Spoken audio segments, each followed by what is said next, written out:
Dear viewers, what if I told you that in one African nation, rebels are being given such terrifying punishments that even hardened criminals lose their senses just by hearing about them? Would you believe it? Today, we will show you the harsh decisions that have shaken the entire world. Viewers, Ibrahim Traoré has done what no other Islamic nation could ever dare. In our own countries, laws exist only in books, and criminals walk free. But Ibrahim has declared that rebels will face punishments so dreadful that even the thought of committing treason will vanish from their minds.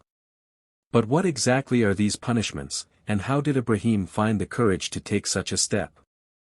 If you have the strength to hear them, then watch this video till the end.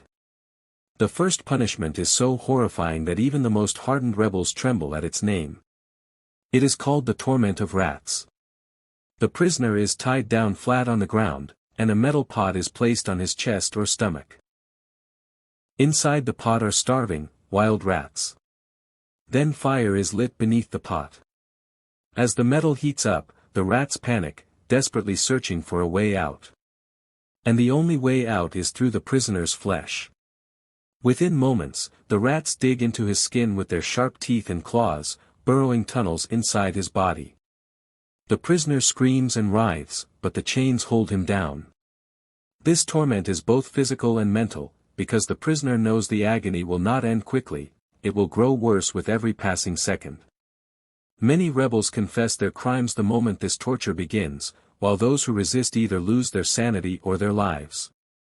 Ibrahim declared that this punishment will be given to anyone who betrays the blood of his people. And that is why, today, just hearing the words torment of rats makes criminals' souls tremble. The second punishment is known as the iron box, and it breaks rebels not only physically but spiritually.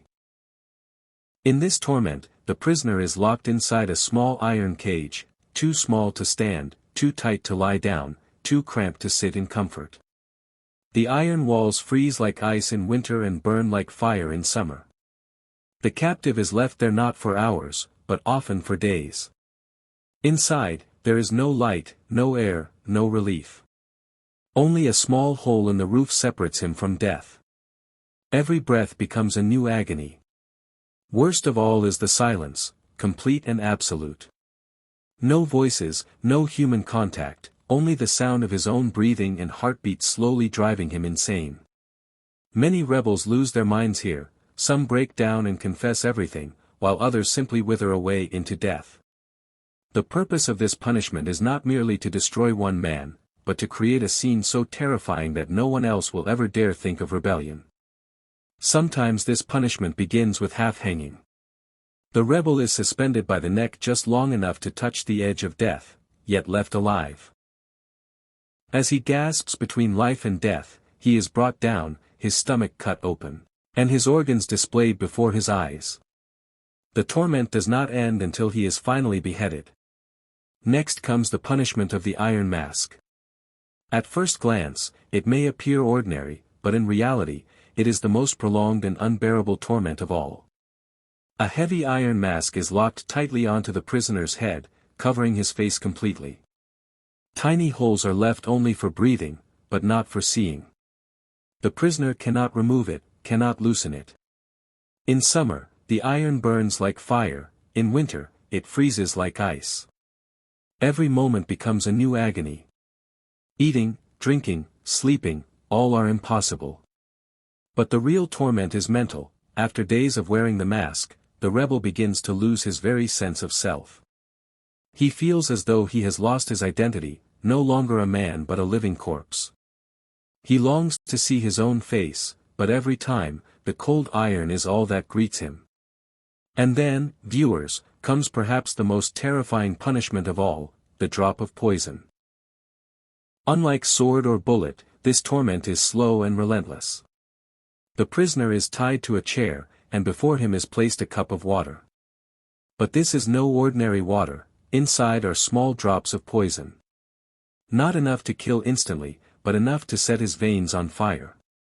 Every hour, another drop is forced into his mouth.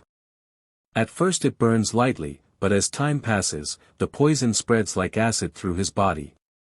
His lips burn, his throat dries, darkness clouds his eyes.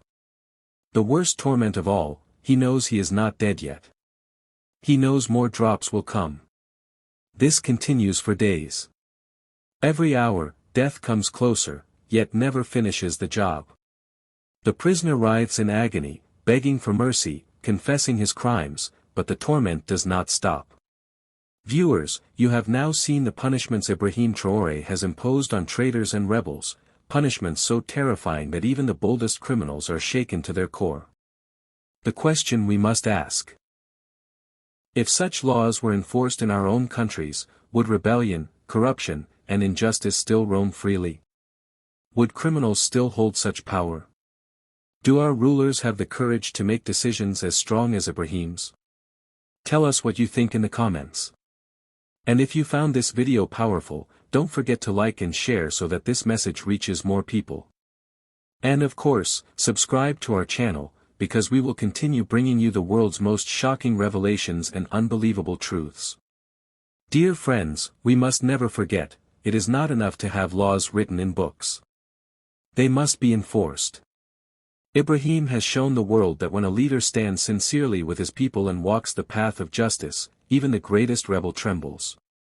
The question is, are we ready to see such a system in our own societies, or will we remain silent and continue to suffer under oppression? The choice is yours.